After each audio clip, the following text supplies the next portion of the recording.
এই দেখুন আরো দুটো খোল, এটা হচ্ছে তিসির খোল, যাকে রেড়ির খোল, বাংলায় রেড়ির খোলও বলে, তিসির খোল। এটাকে ইংরেজিতে বলে ফ্লাক্সসিড বা লিনসিড নামেও পরিচিত। তিসির বীজের খোসায় প্রধানত fibre, omega-3, anti acid, fatty acid থাকে।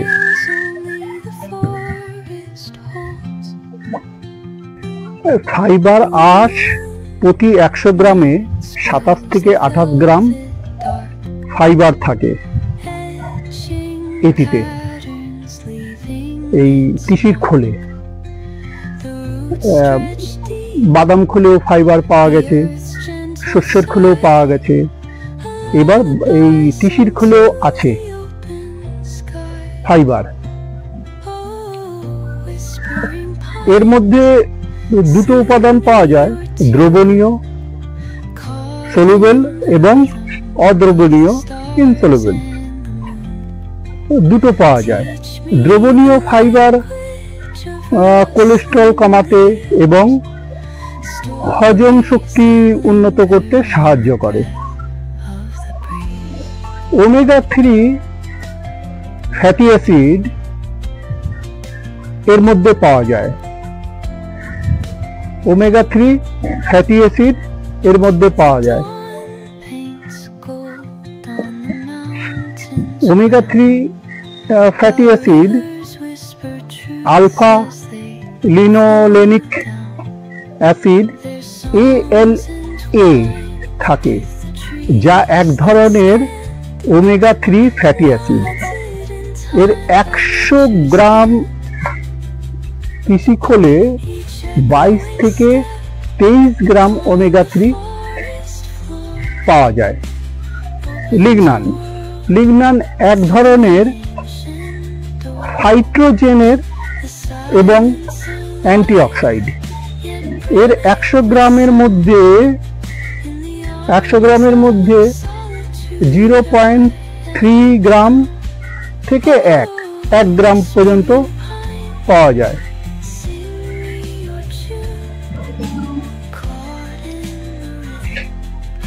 এটি ক্যান্সার প্রতিরোধ এবং হরমোনের ভারসাম্য সহায়তা করে। প্রোটিন, যেরকম প্রোটিনও পাওয়া যায়, প্রোটিন 100 গ্রামের মধ্যে 18 থেকে 20 গ্রাম প্রোটিন থাকে। ভিটামিনও আছে এর মধ্যে, মিনারেল, ভিটামিন B6, ম্যাগনেসিয়াম এবং আয়রনও এর মধ্যে আছে। ম্যাগনেসিয়ামও পাওয়া যায় এর মধ্যে, তিসি খোলের মধ্যে ম্যাগনেসিয়ামও আছে। প্রতি 100 গ্রামের মধ্যে 390 থেকে 400 মিলিগ্রাম পর্যন্ত পাওয়া যায়। ক্যালসিয়াম 100 গ্রাম তিসি খোলের মধ্যে 255 মিলিগ্রাম থাকে। Vitamin B complex, vitamin B6 এবং হরমোন এসব থাকে। কার্বোহাইড্রেট এবং ক্যালোরি দুটোই আছে। 100 গ্রামের মধ্যে তিসি খোলে 538 গ্রাম পাওয়া যায় এবং ক্যালোরি পাওয়া যায় 29 গ্রাম। আর কার্বোহাইড্রেট 29 গ্রাম কার্বোহাইড্রেট থাকে। এই হলো তিসি খোলের। এত বিস্তারিত গভীরে যাচ্ছি কেন? মানুষ তিসি খোল হিসাবে জানে, পাঁচশস্যা খোল হিসাবে জানে, এর যে কি প্রক্রিয়া আছে, কি অবদান আছে, সেসব আরেকটু জানার জন্য এসব বিষয় বলা।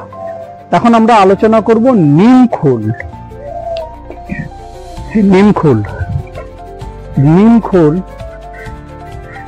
এটি ঔষধি এবং কীটনাশক গুণের জন্য পরিচিত। অ্যান্টিঅক্সিডেন্ট আছে এর মধ্যে। সবচেয়ে গুরুত্বপূর্ণ সক্রিয় উপাদান হলো এর কীটনাশক হিসেবে কাজ করে।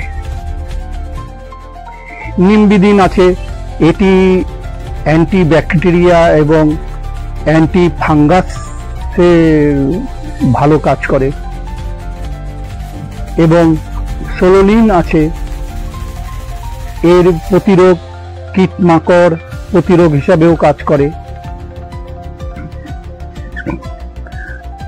তো এতে অনেক অ্যান্টি অ্যাসিড আছে, ফ্যাটি অ্যাসিডও আছে, এর মধ্যে পাওয়া যায় ট্যালিন, এই ধরনের গুণাবলী আছে। তবে অ্যান্টি ফাঙ্গাস মাটিতে পোকামাকড় ব্যাকটেরিয়া মুক্ত করার জন্য দেওয়া হয়। এটি অবশ্যই নিম খোল নিজের গাছের জন্য দিবেন, যারা ছাদ বাগানি আছে টবের মাটিতে মিশিয়ে দিবেন। টবের মাটি যখন চেঞ্জ করবেন, রিপোর্টিং করবেন, তখন এগুলো নিম খোল অবশ্যই প্রয়োগ করবেন। তিসির খোল সবসময় সব জায়গায় পাওয়া যায় না, তবে গুণাবলী হলো অনেক মেডিসিনের মধ্যে এই সব যে আমরা বললাম, বাদাম খোল, তিসি খোল, নিম খোল, এগুলো অবদান আছে। তো ডিটেলসে যাওয়ার এই কারণ হচ্ছে আমার যে কিছু অনেকে জানে না, আমি দেখেছি অনেকে জানে না এসব গুণাবলী আছে। নিম খোল দিচ্ছি কীটনাশক, এর ভেতরে কেউ যায় না। তবে বাদাম খোল, তিসির খোল আপনি সারা বছর টবের মাটিতে দিতে পারবেন, কিন্তু সর্ষের খোল দিতে পারবেন না। সর্ষের খোল বর্ষায় যদি জল জমে যায় তাহলে শিকড় পচে যাবে, পচন ধরবে। পচন ক্রিয়ার একটা মানে এর কোনো ওষুধ নেই, তাই সর্ষের খোল দেবেন না সবসময় গাছে। বললাম তো সেপ্টেম্বর মাস বা অক্টোবর মাস থেকে একদম মার্চ এপ্রিল পর্যন্ত আপনি দিতে পারেন। কিন্তু আপনি তিসির খোল, বাদাম খোল, আরও আছে স্টেরামিল টেরামিল, এগুলো পরে বলবো, এগুলো আছে, এগুলো আপনি দিতে পারবেন। আজকে এই পর্যন্তই। নমস্কার।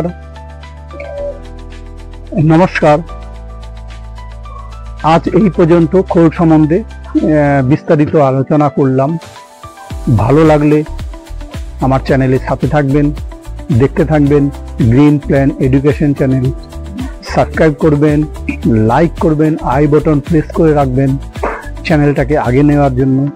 কিছু আমি ইনফরমেশন জোগাড় করছি বা নিজে যতটুকু জানি আপনাদের কাছে শেয়ার করি, তার জন্যই চ্যানেল যদি সাবস্ক্রাইব করে রাখেন আমার ভিডিওটি দেখতে পাবেন।